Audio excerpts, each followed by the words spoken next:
So we've set up our Canvas helper class, and in this tutorial we're going to draw a background onto this animation activity 002 activity class, and we're going to use that Canvas class we created to draw directly to it. So if we open up our animation activity 002, we can see that the content view is handled by our animation 002 layout view, which is this class, of type this class. And this is where all the drawing happens. So if we're going to draw a background, we're going to want a bitmap to store that background.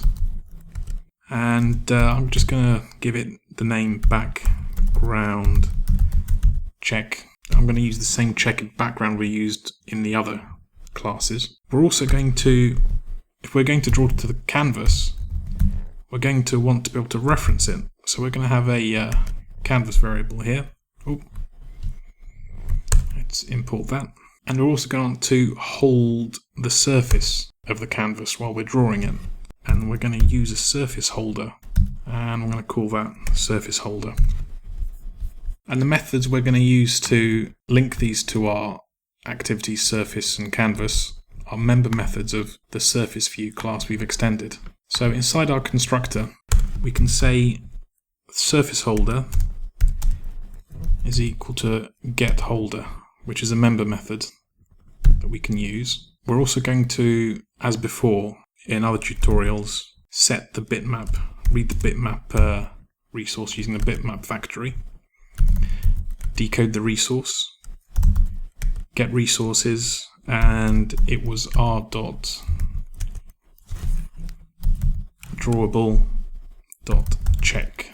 That was the image background we used last time.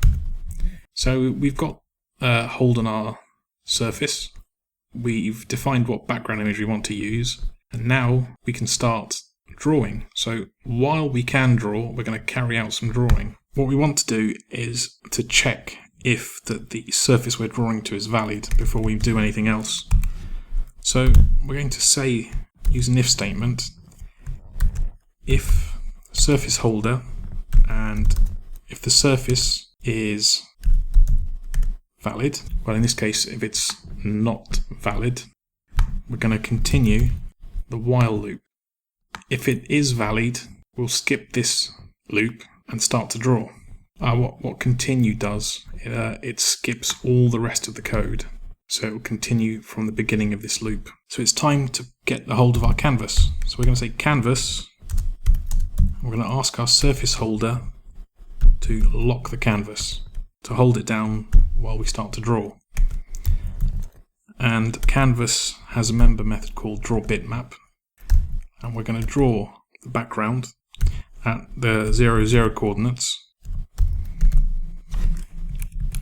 And when you've finished drawing it, you're going to want to ask your surface holder to unlock the canvas and post what you've just drawn to the canvas. And that's it. Let's hit save and run. Now in the previous tutorials I've shown you how to link these buttons to activities, and I've not gone over that in this tutorial. It's something I know that you can do, so I've not only created a new link on this button here, but I've also changed these thumbnails so it's easier to spot which tutorials we've done. So the one we've just worked on, I've used a home-drawn queen chess piece, and if we click on that, we'll see that drawing the image direct to canvas has worked, which is great. Come back out of that, we can go straight back in again and back out again. And let's just recap what we've done in the previous tutorials. Here's the cherry, and that was the motion we did. And coming back out of that, that's where I'll leave it at this tutorial. Drawing to canvas works. Thanks for watching.